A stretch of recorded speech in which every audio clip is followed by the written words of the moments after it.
who actually announced opposition before the nominee's identity was even known.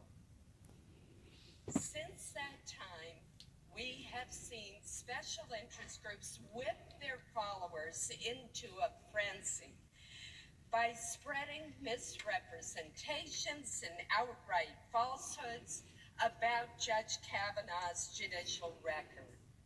Over-the-top rhetoric and distortions of his record and testimony at his first hearing produced short-lived headlines which, although debunked hours later, continued to live on and be spread through social media.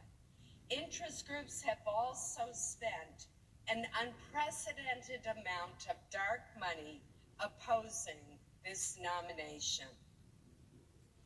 Our Supreme Court confirmation process has been in steady decline for more than 30 years.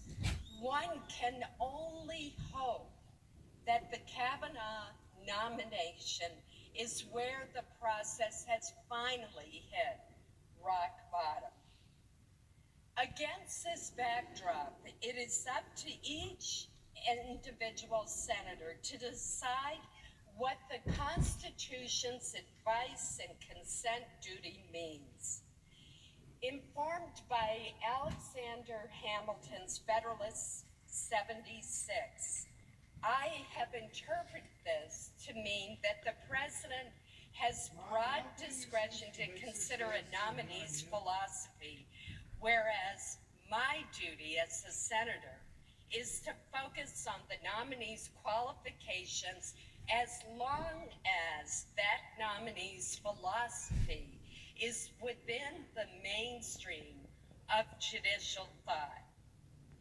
I have always opposed litmus tests for judicial nominees with respect to their personal views or politics, but I fully expect them to be able to put aside any and all personal preferences in deciding the cases that come before them.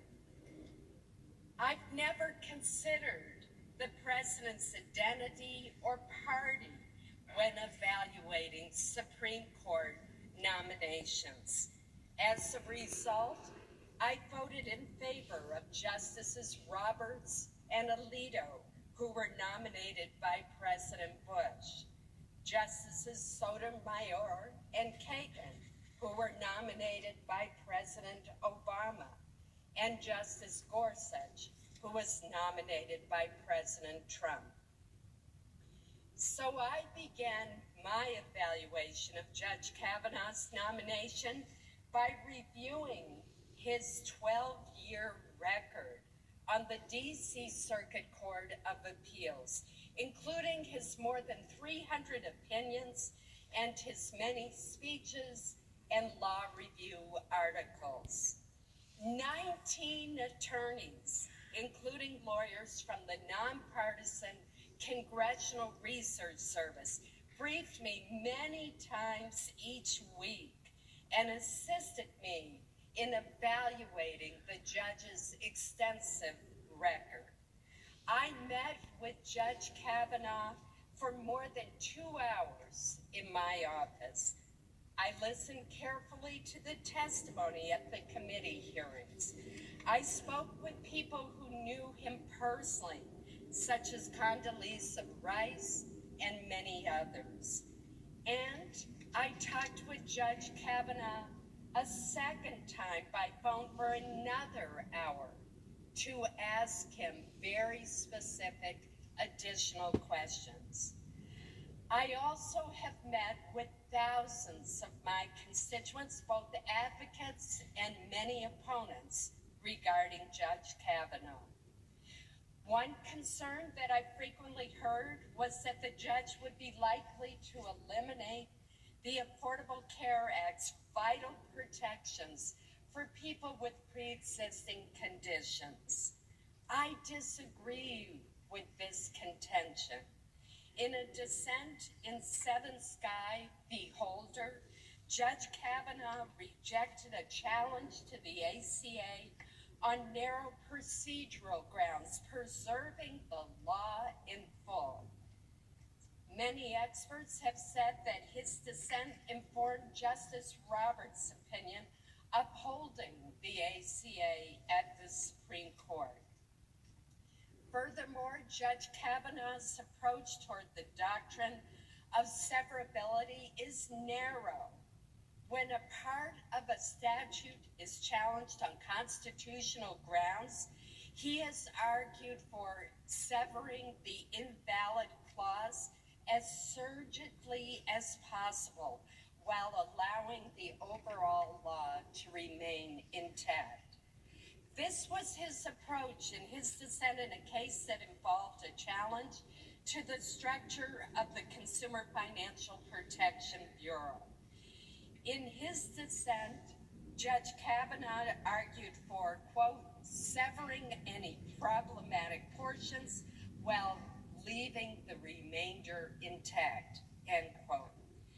Given the current challenges to the ACA, proponents, including myself, of protections for people with pre-existing conditions should want a justice who would take just this kind of approach. Another assertion that I've heard often is that Judge Kavanaugh cannot be trusted if a case involving alleged wrongdoing by the president were to come before the court. The basis for this argument seems to be twofold. First, Judge Kavanaugh has written that he believes that Congress should enact legislation to protect presidents from criminal prosecution or civil liability while in office. Mr. President, I believe opponents miss the mark on this issue. The fact that Judge Kavanaugh offered this legislative proposal suggests that he believes that the president does not have such protection currently. Second, there are some who argue that given the current special counsel investigation, President Trump should not even be allowed to nominate a justice. That argument ignores our recent history. President Clinton in 1993 nominated Justice Ginsburg after the Whitewater investigation was already underway, and she was confirmed 96-3. The next year, just 3 months after independent counsel Robert Fisk was named to lead the Whitewater investigation, President Clinton nominated Justice Breyer. He was confirmed 87-9. Supreme Court justices have not hesitated to rule against the presidents who have nominated them. Perhaps most notably in the United States versus Nixon, 3 Nixon appointees who heard the case joined the unanimous opinion against him. Judge Kavanaugh has been unequivocal in his belief that no president is above the law. He has stated that Marbury versus Madison, Youngstown Steel versus Sawyer, and the United States versus Nixon are 3 of the 4 greatest Supreme Court cases in history. What do they have in common? Each of them is a case where Congress served as a check on presidential power. And I would note that the 4th case that Judge Kavanaugh has pointed to as the greatest in history was Brown versus the Board of Education. One Kavanaugh decision illustrates the point about the check on presidential power directly. He wrote the opinion in Hamdan versus the United States, a case that challenges the Bush administration's military commission prosecution of an associate of Osama bin Laden. This conviction was very important to the Bush administration, But Judge Kavanaugh, who had been appointed to the D.C. Circuit by President Bush and had worked in President Bush's White House, ruled that the conviction was unlawful. As he explained during the hearing, quote, "We don't make decisions based on who people are or their policy preferences or the moment. We base decisions on the law," end quote. Others I've met with have expressed concerns that Justice Kennedy's retirement threatens the right of same-sex couples to marry.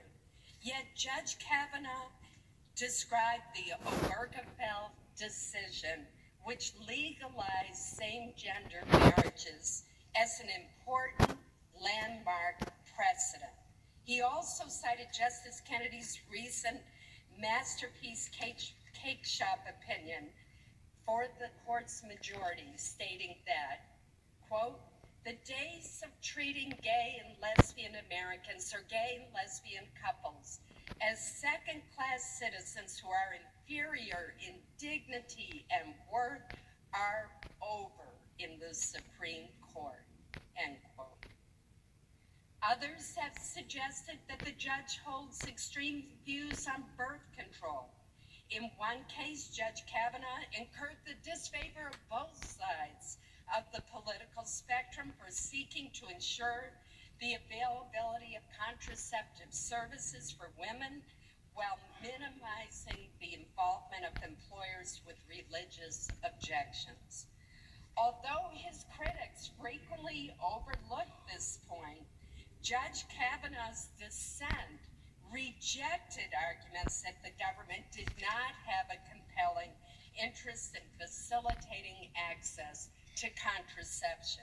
In fact, he wrote that the Supreme Court precedent strongly suggested that there was a compelling interest in facilitating access to birth control. There has also been considerable focus on the future of abortion rights based on the concern that Judge Kavanaugh would seek to overturn Roe v. Wade. Protecting this right is important to me. To my knowledge, Judge Kavanaugh is the first Supreme Court nominee to express the view that precedent is not merely a practice and tradition, but rooted in Article 3 of our Constitution itself. He believes that precedent is not just a judicial policy, it is constitutionally dictated to pay attention and pay heed to rules of precedent. In other words, precedent isn't a goal or an aspiration. It is a constitutional tenet that has to be followed except in the most extraordinary circumstances. The judge further explained that precedent provides stability, predictability, reliance, and fairness. There are, of course, rare and extraordinary times where the Supreme Court would rightly overturn a precedent. The most famous example was when the Supreme Court in Brown versus the Board of Education overruled Plessy versus Ferguson, correcting a grievously wrong decision, to use the judge's term, allowing racial inequality. But someone who believes that the importance of precedent has been rooted in the Constitution would follow long-established precedent, except in those rare circumstances where a decision is grievously wrong or deeply inconsistent with the law. Those are Judge Kavanaugh's phrases. As the judge asserted to me, a long-established precedent is not something to be trimmed, narrowed, discarded, or overlooked. Its roots in the Constitution give the concept of stare decisis greater weight, such that the precedent can't be trimmed or narrowed simply because the judge might want to on a whim. In short, his views on honoring precedent would preclude attempts to do by stealth that which one has committed not to do overtly. Noting that Roe v. Wade was decided 45 years ago and reaffirmed 19 years later in Planned Parenthood versus Casey, I asked Judge Kavanaugh whether the passage of time is relevant to following precedent. He said decisions become part of our legal framework with the passage of time, and that honoring precedent is essential to maintaining public confidence. Our discussion then turned to the right of privacy, on which the Supreme Court relied in Griswold versus Connecticut, a case that struck down a law banning the use and sale of contraceptions. Griswold established the legal foundation that led to Roe 8 years later. In describing Griswold as settled law, Judge Kavanaugh observed that it was the correct application of two famous cases from the 1920s, Meyer and Pierce, that are not seriously challenged by anyone today. Finally, in his testimony, he noted repeatedly that Roe had been upheld by Planned Parenthood versus Casey, describing it as precedent on precedent.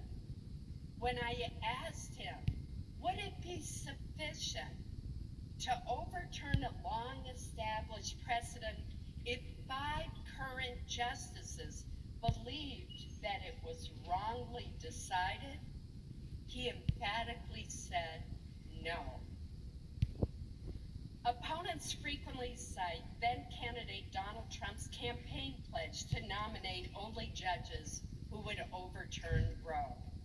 The Republican platform for all presidential campaigns has included this pledge since at least 1980.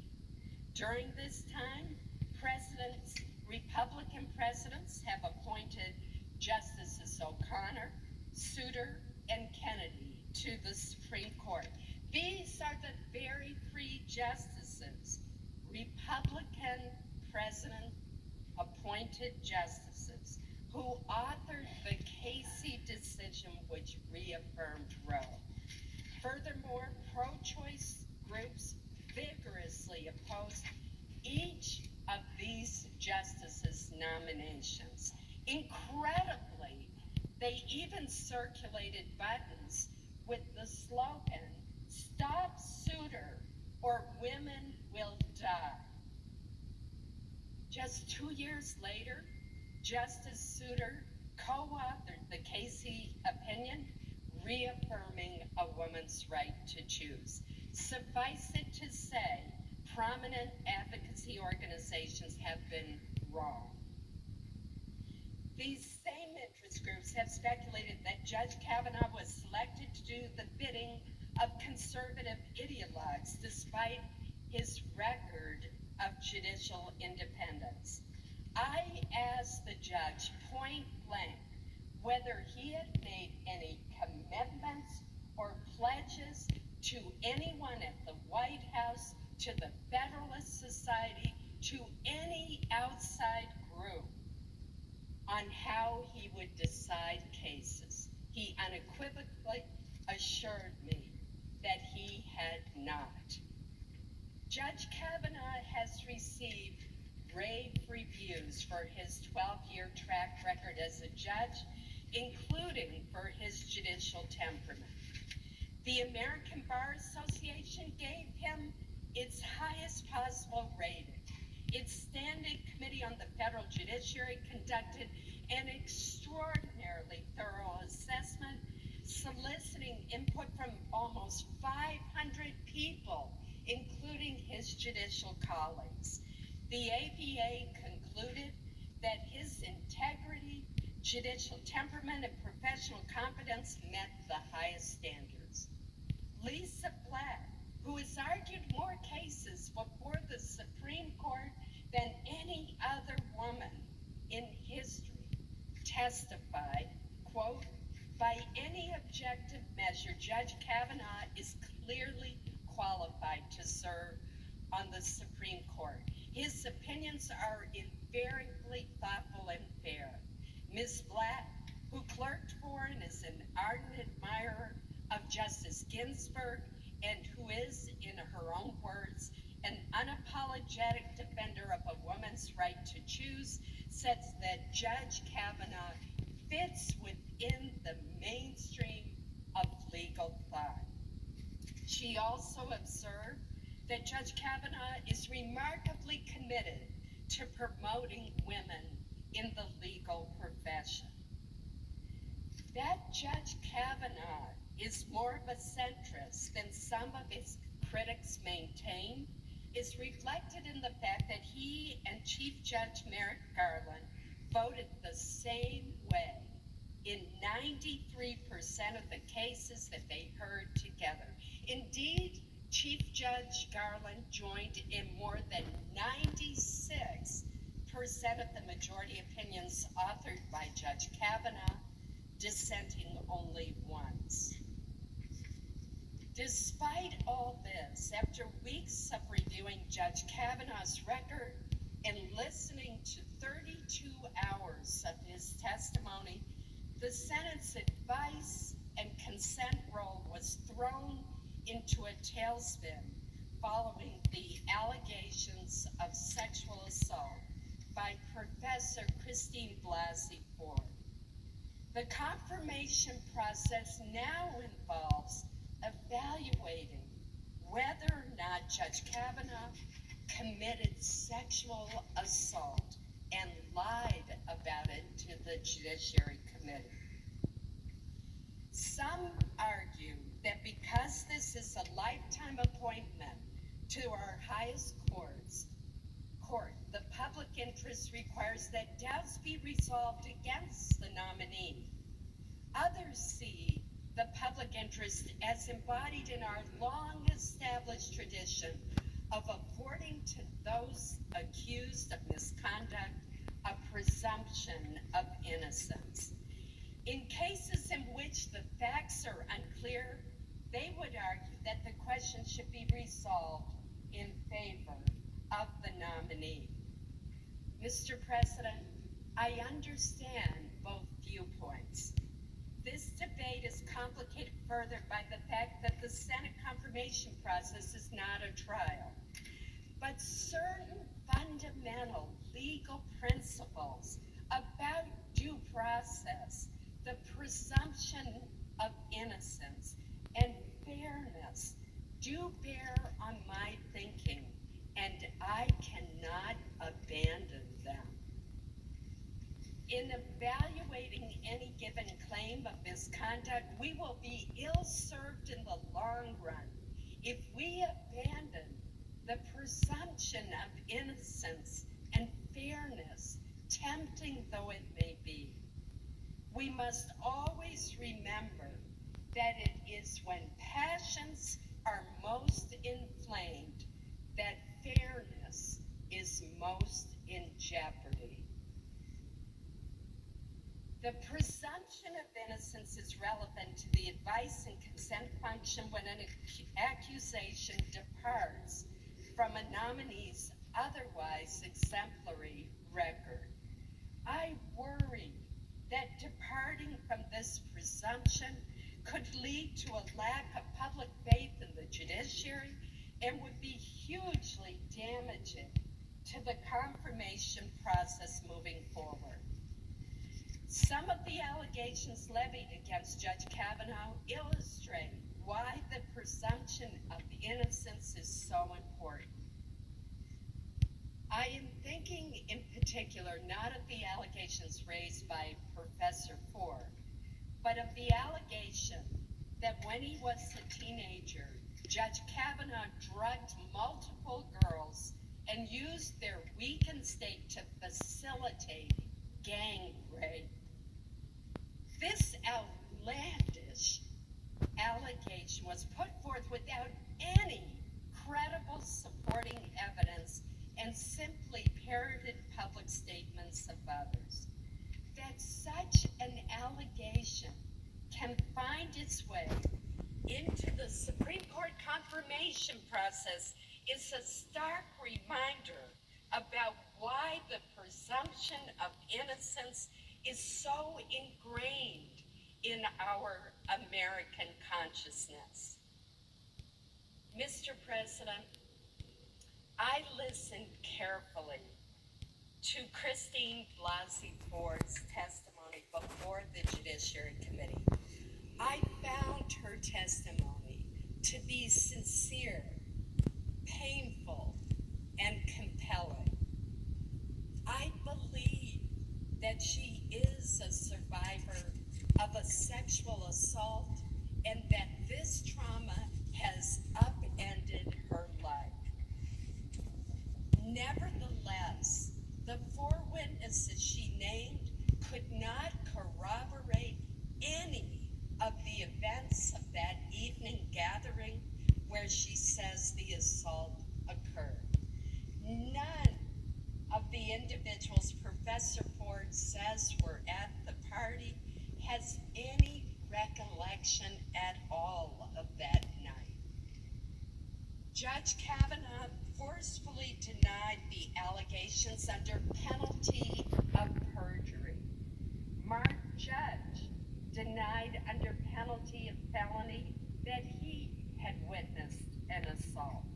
P.J. Smith, another person allegedly at the party, denied that he was there under penalty of felony. Professor Ford's lifelong friend, Leland Kaiser, indicated that under penalty of felony, she does not remember that party. And Ms. Kaiser went further. She indicated that not only does she not remember a night like that, but also that she does not even know Brett Kavanaugh. In addition to the lack of corroborating evidence, we also learned some facts that raise more questions. For instance, since these allegations have become public, Professor Ford testified that not a single person has contacted her to say, I was at the party that night. Furthermore, the professor testified that although she does not remember how she got home that evening, she knew that because of the distance, she would have needed a ride. Yet not a single person has come forward to say that they were the one who drove her home or were in the car with her that night. And Professor Ford also indicated that even though she left that small gathering of 6 or so people abruptly and without saying goodbye and distraught, none of them called her the next day or ever to ask why she left. Is she okay? Not even her closest friend, Ms. Kaiser. Mr. President, the Constitution does not provide guidance on how we are supposed to evaluate these competing claims. It leaves that decision up to each senator. This is not a criminal trial, and I do not believe that the claims such as these need to be proved beyond a reasonable doubt. Nevertheless, fairness would dictate that the claims at least should meet a threshold of more likely than not as our standard. The facts presented do not mean that Professor Ford was not sexually assaulted that night or at some other time, but they do lead me to conclude that the allegations fail to meet the more likely than not standard. Therefore, I do not believe that these charges can fairly prevent Judge Kavanaugh from serving on the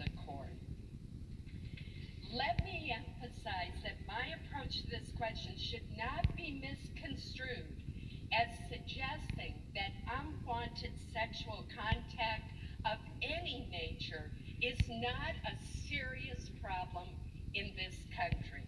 To the contrary, if any good at all has come from this ugly confirmation process, it has been to create an awareness that we have underestimated the pervasiveness of this terrible problem. I have been alarmed and disturbed, however, by some who have suggested that unless Judge Kavanaugh's nomination is rejected, the Senate is somehow condoning sexual assault. Nothing could be further from the truth. Every person, man or woman, who makes a charge of sexual assault deserves to be heard and treated with respect. The Me Too movement is real. It matters. It is needed, and it is long overdue. We know that rape and sexual assault are less likely to be reported to the police than other forms of assault.